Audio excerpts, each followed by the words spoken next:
Selamat datang ke Selamat datang pula. Another take please. Hai, welcome to Bunga Kupok Yung channel. Oke, hari ini sis akan buat sesi random childhood stories of Bunga Kupok Yung. Oke, story ini bermula.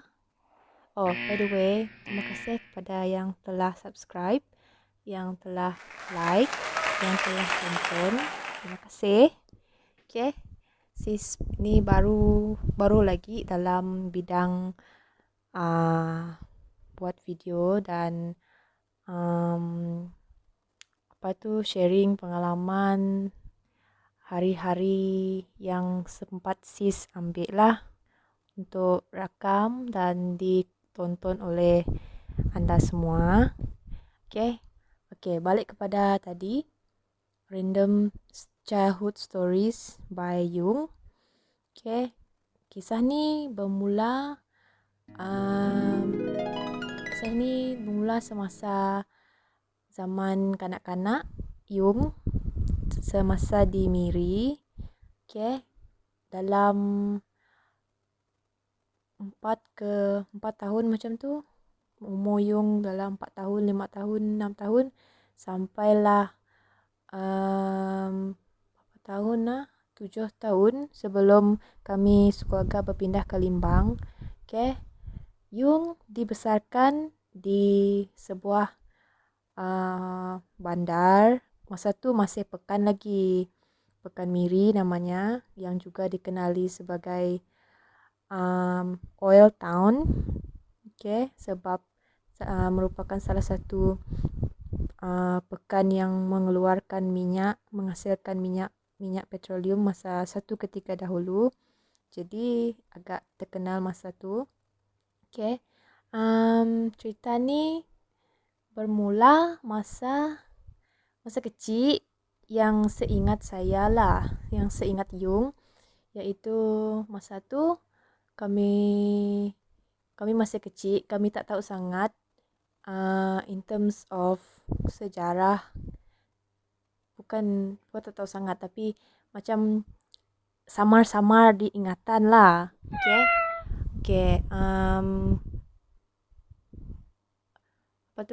Kami dibesarkan di Miri oleh baby sitting oleh nenek dan datuk kami.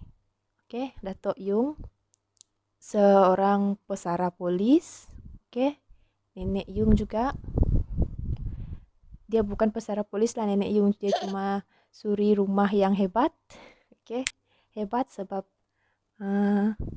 berjaya melahirkan 5 orang anak yang sangat awesome. Anti-anti dengan uncle-uncle Yung lah. In terms of childhood tu, kami 3 adik-beradik yang merupakan cucu yang terawal dilahirkan, sebab ibu saya anak sulung daripada 5 orang adik-beradik tersebut. Kami 3 ni berpeluang dijaga oleh my grandparents lah. Lepas mereka 2 bersara, datuk saya ni bersara polis di camp masa tu orang masih panggil lagi Field Force Camp, yang sekarang dikenali sebagai PGA, Pasukan Gerakan Am. Lepas bersara, datuk saya mengambil keputusan untuk buat satu rumah. Rumah tu rumah simple je, ada rumah atas lah, bukan rumah tanah, tapi rumah yang ada tiang-tiang, ada pol-pol dia. Jadi boleh naik atas, perlu ada tangga lah, ada staircase. Yang menariknya rumah tu, kami orang panggil dia boli kebun. Maksudnya rumah kebun, sebab dekat sana mereka 2 macam teroka tanah tu, lepas tu buat rumah sana. Sebenarnya mereka ada rumah di Taman Tunku, tapi mengambil keputusan untuk buat rumah dekat sana sebab besar. Rumah dekat Taman Tunku yang sekarang ni agak kecil. Tapi masih dapat didiami lah. Masa tu rumah dekat Taman Tunku tu masih disewa orang. Okay, balik pada rumah kebun. Poli kebun tu tadi. Okay. Dekat sana best lah. Sebab adventure juga nak masuk dekat poli kebun tu. Sebab kami nak pergi sana, kami orang perlu apa tu berjalan di atas jambatan. Okay, betul, jambatan. Jambatan tu dibuat daripada kayu dalam 500, taklah besar, panjang gila ya. Okay, dalam 300 meter, 200 meter macam tu lah. Berjalan di atas titi jambatan kayu untuk pergi ke rumah sebab kawasan rumah tu kan macam payak, gambut. Dekat bawah tu kalau hari hujan lebat, dia kadang-kadang boleh banjir. Jadi mempermudahkan pergerakan, datuk saya dia buat macam jambatan untuk ke rumah tu. Okay, pergi rumah tu. Lepas tu rumah kebun dipanggil sebab di sekeliling rumah tu mereka ada tanam rambutan, kelapa. Lepas tu mereka ada apa tu memelihara itik dan ayam. Masa tu memang seronok sebab perlu melintas beberapa sungai. Sungai tu bukan sungai besar lah. Dia macam anak sungai. Anak sungai, okay. Dua jambatan untuk ke kebun tu. Okay. Kebun tu sekarang dah tak ada lagi. Kebun tu masa tu dekat Riam. Okay. Dekat Riam. Sis sempat macam kami orang kalau ada keramaian memang berkumpul dekat situ sebab rumah tu agak besar. Boleh panggang-panggang barang sebab dekat sana ada tempat untuk panggang dapur, untuk panggang barang. Lepas tu cuma rumah tu masalahnya dia apa tu kemudahan seperti air tu agak susah sebab masa tu gumpul air hujan. Kalau hari hujan kan akan gumpul lah tong biru. Gumpul untuk air hujan tu akan dibuka. Lepas tu air hujan tu akan masuk dalam tong biru yang besar tu. Ada dalam 3 ke 4 tong. Okay. Tapi overall kami orang masa tu hidup sederhana tapi penuh dengan rasa syukur dan gembira. Masa tu saya tengok datuk dengan nenek saya, mereka kalau boring kan dah habis, dah bersara kan, tak tahu mau buat apa. Mereka pergi kebun, lepas tu bagi ayam makan, lepas tu main dengan cucu mereka. Oh ya, yang paling seronoknya ada anjing. Okay, mereka juga pelihara anjing. Lepas tu yang part yang lucu jugalah. Anjing tu, setiap anjing tu ada nama. Okay. Anjing yang first kali yang saya ingat lah masa tu, anjing tu nama Cutie Boy. Dia macam mix, apa tu, mix terrier, hitam putih.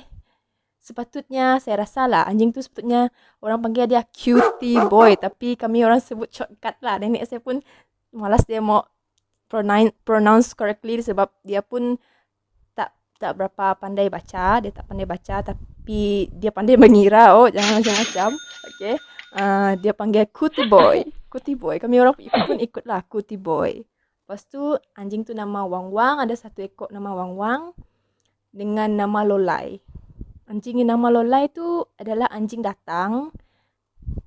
Pendek kata semua tu anjing datang lah. Tapi Lolai tu anjing datang, anjing Cina datang pergi dekat rumah tempat parking kereta. Okay. Warna putih anjing tu. Lepas tu kucing nama apa nama dia, Lome. Saya tak ingat sangat nama kucing tu tapi seronok. Ada binatang-binatang kecil tu jadi peneman kami. Kalau kami balik dari tadika kan, kami orang main di sana. Semadi, okay. Kami orang tunggu masa kan grandparents saya, jadi kami orang 3 adik-beradik sebagai babysitter kan. Untuk tunggu mak saya habis kerja. Masa tu mak saya masih kerja, kami orang akan di babysit di sana, main dengan anjing, main dengan dengan ayam dalam reban tu, main dengan itik, dengan berlumpurnya pergi kutip buah, panjat pokok rambutan, pernah juga tanam padi dekat situ. Okay, sempat merasa tangan kaki yang kotor dengan lumpur main padi sawah, padi payak, orang kata padi payak. Lepas tu berbalik pada binatang tadi tu kan, kami orang ada special macam meme, rhyme untuk panggil mereka untuk makan ke apa ke macam ni. Bee, go bee, go bee, go bee. Macam tu lah. Bee, go bee, go bee, go bee. Macam tu. Bunyi untuk panggil mereka makan ataupun main. Okay. Dia punya rhythm tu boleh buat kita ikut juga. Ataupun kalau bersiulnya macam tu lah. Sis tak pandai sangat bersiul tapi macam tu lah dia punya rhythm tu. Okay. Lepas tu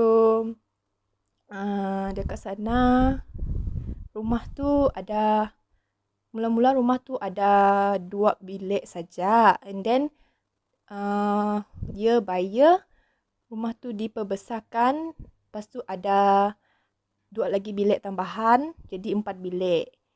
Every time kalau ada cuti macam musim perayaan gawai atau Christmas ataupun tahun baru, ada anak-anak nenek saya yang bercuti, mereka akan berkumpul dekat sana, jadi tempat tu jadi rami. Lepas tu kan uncle saya ataupun nenek dengan datuk saya ni kan mereka sangat peramah. Jadi orang peramah ni selalunya ada ramai kawan. Okay. Disebabkan mereka ada ramai kawan, rumah tu kalau menjelang hari perayaan memang sentiasa penuh. Budaya ni memang diambil masa mereka tinggal dekat barek polis lagi bah. Masa tu memang sentiasa penuh dengan orang. Orang maksudnya kenalan rapat datang berkunjung. Okay. Kalau diingat balik masa tu memang seronok, rami, rasa bersyukur sebab ada juga yang tak sangka lah. Saya sendiri tak sangka kenalan keluarga datuk dengan nenek saya sangat ramai. Mereka sangat baik sebenarnya. Okay. Itu saja. And then in terms of childhood, memang kami orang dibesarkan dengan strict lah. Parents saya dengan nenek, dengan datuk, kami orang dapat longgar sikit lah, dapat manja-manja sikit. Tapi dengan parents agak strict in terms of masa main, in terms of masa belajar. Dia macam kalau belajar, kalau main lah suka hati. Macam tu. Okay. Itu sajalah. Kalau diberi peluang lagi, lupa. Lepas tu cerita sedihnya, dalam beberapa tahun lepas tu sekarang mereka pindah sudah dekat Taman Tunku sebab tanah tu kan mereka dah diberi pampasan tanah dekat Taman Tunku, bukan, dekat Kudan sana, area Senadin sana mereka sudah dibagi pampasan, jadi mereka perlu pindah dari Boli Kobon tu sebab ditukar bah, tanah tu dah ditukar kepada pampasan tanah yang lain. Mereka tak buat rumah dekat Senadin yang tapak sekarang, tapi mereka pindah ke rumah sewa tadi tu. Rumah sewa yang orang sewa dulu tu, orang tu dah tak ada sewa sana, jadi mereka pindah sana lah sudah sekarang. Jadi rumah Boli Kobun tu tinggal dalam kenangan sajalah. Sekarang tak ada sudah Boli Kobun tu. Itulah saja untuk kali ni. Untuk vlog kali ni, harap next time. Okay, itu saja. Jumpa lagi. Bye.